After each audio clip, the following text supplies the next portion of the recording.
So I ask,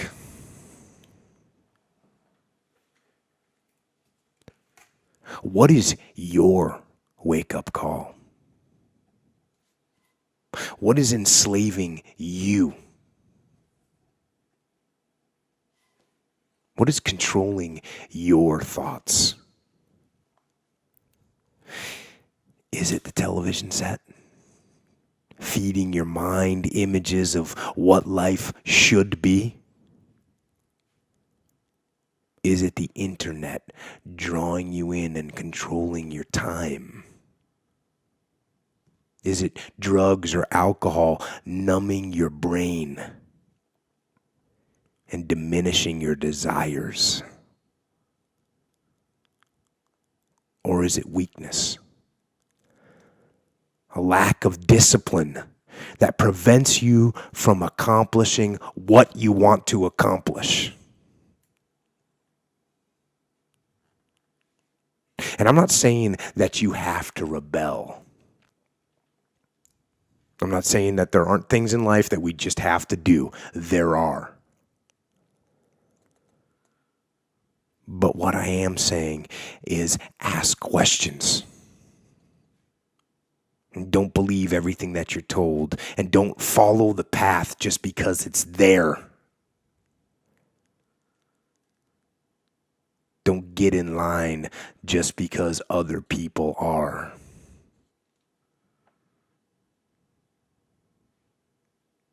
Get up and wake up and be conscious of what is creeping into your mind. What's getting in there? What are you letting in there? What is forcing itself in there? And what does it want you to do? You have only one life. So don't waste it being controlled by someone else. That's one of those things that's it's everywhere. Like you can easily be controlled by stuff. Like a big one is I hate to harp on parents, but like your parents. So nobody's perfect, right? So all your imperfections or a lot of your imperfections will be passed on to your kids just because you don't know any better. Like that Mrs. Song lady, like she just believed it. She didn't know any better. Mm-hmm. And so you can end up passing these things down, like certain traditions or, just methodologies of raising kids that you might hear otherwise, but that's your thing, that you believed it. It crept in your mind because your parents, their parents, and you don't, like how you say, ask questions. And you don't ask questions. You're just like, hey, that's how I was raised. You pass it on. Meanwhile, you're doing the wrong thing the whole time. Mm-hmm. That's what happens when you don't ask questions. That's what happens when you don't ask questions. Yeah. That's what happens when you believe authority all the time. Yeah. And hey, this might come across as some people are sitting there saying, wait a second, Jocko, weren't you in the military for 20 years? You're damn right I was. Yeah. And there was I was a rebellious kid. And when I was in the military, I questioned everything that we did and why we did it. So, and I think that's one of the things that helped me get to a leadership position and become a decent leader was the fact that I didn't just take everyone's word for it and say, oh, yeah, that's what we're going to do. Okay. Right. No, you know what? We're actually going to change the strategy. We're going to change the tactics. What I was taught isn't working right now. We're going to do it differently. Yeah, we did that all the time. Yeah. But this is a broader scale. This is a broader scale. This is life. Yeah. Not just in the book, but life in general. Mm-hmm. Life in general. Like, what are you doing? Where are you getting your direction from? Yeah. Who's got a hold of your steering wheel? Yeah. Yeah, and that's... Make sure it's you that's got a hold of your steering wheel. Yeah, and that's one of those things where it's tough because you got to balance it as well, So if you're just rolling around saying, hey, nothing's true until I figure it out, it's kind of like, you got to consider the opportunity cost, where some people you got to consider their credibility, and then you got to kind of just go with it. And again, this is just kind of demonstrating like there's a balance there. Yeah, But just like how of you're course. saying, if it's not working and someone presents you with some alternative, don't just be like, hey, I've done it this way, so, leave me alone type of thing. Ask those questions and listen to them, Chances are you might find a little improved method in doing some stuff. Yeah, or you might find out that you've been sucked into a trap Yep. that you don't want to be in. No. You got to free your mind. You got to free your mind. You got to get out of that box, out of that cage. Yeah. Think of that. I meet people now, and it's so bizarre because I've traveled a lot, and I've walked with a lot of different kind of people, from from all different walks of life, and I meet people sometimes. And I think to myself, man, this guy's pretty awesome. He's got all this, I wonder what this person's goal is. And sometimes I'll ask, like, well, what do you want to do? Or like, I'll meet some kid, or what you want to do? And some people say, well, I want to do, I think they're going to come out with this giant dream. And they come out with like a little mediocre idea. and I haven't done this yet. I've talked to 5 people in the last 6 months that I thought were going to tell me about their dream, and that I was going to be like in shock, and I was going to be impressed and say, yeah, that's what I'm talking about, brother. Go get it.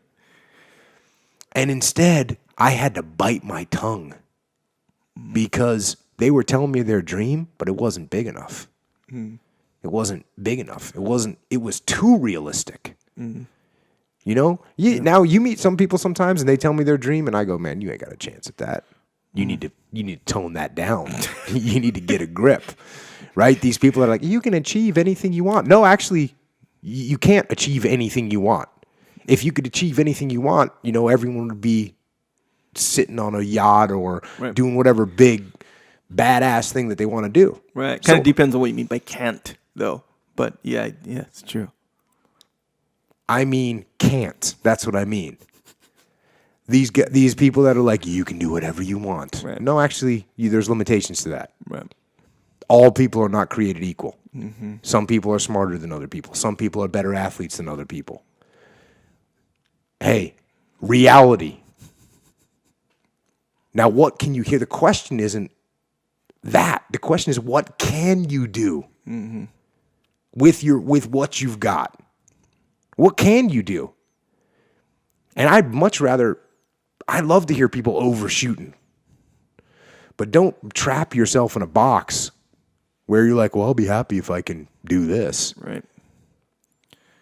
And the other part of this is, it's sort of like North Korea. There's people that are trapped in a paradigm in their head of the world. They think that the world is this thing that they live in. They think that the world is this small place, the people that they know, right, and the atmosphere that they live inside. And it's really, really small. And I think to myself, man, you got to get out. And I'll tell you, part of this came when I got out of the military. Because my whole life, the only guys I knew were SEALs. I mean, that's just who I knew. And so when I got out and I started meeting other people, and I especially started working with big business, and I started meeting really not just successful in terms of financial people, but people that had really done something. And I started realizing that there was a whole nother level, not a higher level, but there's just another world. Yeah. Like in the SEAL teams, hey, I did my SEAL platoon, I did SEAL platoon commander. You do these I did task unit commander. You do these things, and that's what you do. And it's awesome. And that's a whole world. But there's other worlds. And I remember telling one of my SEAL buddies, we were out surfing, and this was after I'd been out for like 2 years. I had this exact conversation with him. I said, hey, man, like we were out there surfing for an hour. And for 58 minutes, we're talking about the SEAL teams, the SEAL teams, the SEAL teams, the SEAL teams, and the SEAL teams. Yeah. And then I said, hey, man, the SEAL teams is awesome. But just so you know, there's other things in the world. Yeah. And it's stuff that I'm saying my mind was in North Korea. My mind was just SEAL team. Yeah. And I'll tell you what, I'm glad it was because it made my life very simple. And I still, obviously I love the SEAL teams more than anything. But there are other worlds out there. Mm-hmm. And you can do other things in the world. And so now when I meet people in different environments and different jobs and each little environment that I poke my head into, because we work in different industries all over different, manufacturing and gas oil and financial, and they're all their own little worlds. And sometimes people are trapped in those worlds. Yeah. And I just want to say, man, free your mind. Free your mind and see what else is out there. Yeah. Kind of like what you and Tim Kennedy were talking about, how you guys are an example of people who have seen the really, really bad parts of the world and the really, really good parts of the world. Because you guys travel all over, and you live in San Diego, which is, arguably one of the best places to live. So you have that expanded view. Meanwhile, some people, they only go on vacation when they travel. So they have, although a real positive and really nice view, but it's really narrow. Yep. Or other people who only lived in bad places. Just like people who grow up in a real negative household, when they go out into the world, just their beginning view of the world is negative. Yeah. Like money is just so hard to come by because when they grew up, their parents are complaining about the rent and bills are piling up and all this stuff. So that's their attitude when they go out. And then that's how they kind of take on the world. Man, I know this, and this is kind of a different thing. Same content, same subject, but I had a friend in high school, and there's people, I grew up on Kauai, a small island in Hawaii. So some people straight up have their whole life haven't been off of Kauai, and no less the mainland. The mainland is this fantasy world place where Disneyland is and Hollywood and all this stuff. So I had a friend, one of my good friends, he moved to the mainland, but it was just this small, teeny tiny town, just as small as Kauai. So I remember one time What state was the town in? Colorado. Okay. Colorado. He moved to Pueblo, it's called. So I remember we were just having a conversation later, and I was like, "Hey, yeah, let's go to Las Vegas. A lot of Hawaii people go to Las Vegas." And I was like, "Let's go to Las Vegas or whatever." I was like, "What do you do? You rent a car?" He was like, "I would never drive in Las Vegas. I would never drive in Las Vegas because it's too crazy. There's freeways. There's no freeway on Kauai. On Oahu, there's a highway, but." And he, a grown adult, so to speak, can't even drive. So that's like an example of that's how narrow his whole view was. His whole world, and that extended to his driving skill. This was just so hectic on a freeway, highway, Las Vegas. Even I don't even know how crazy that is. I mean, that's not a crazy place to drive, really. Compared to like I don't know, like Go LA to Boston. or whatever. Yeah, or something. Go to L.A. Man. Hit the 405 north on a Thursday afternoon. There's no doubt. There's so much out there, and if you stay comfortable in your world, you can get comfortable starving in North Korea. Yeah. That's what the scary thing is. That's the point that I think I'm trying to make is don't be comfortable, because what you think is awesome right now, there could be so much more. Yep.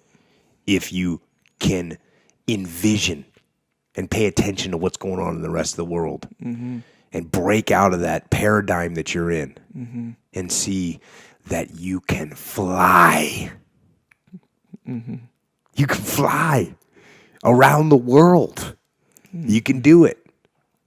Yeah. Just don't get trapped and free your mind. Yeah.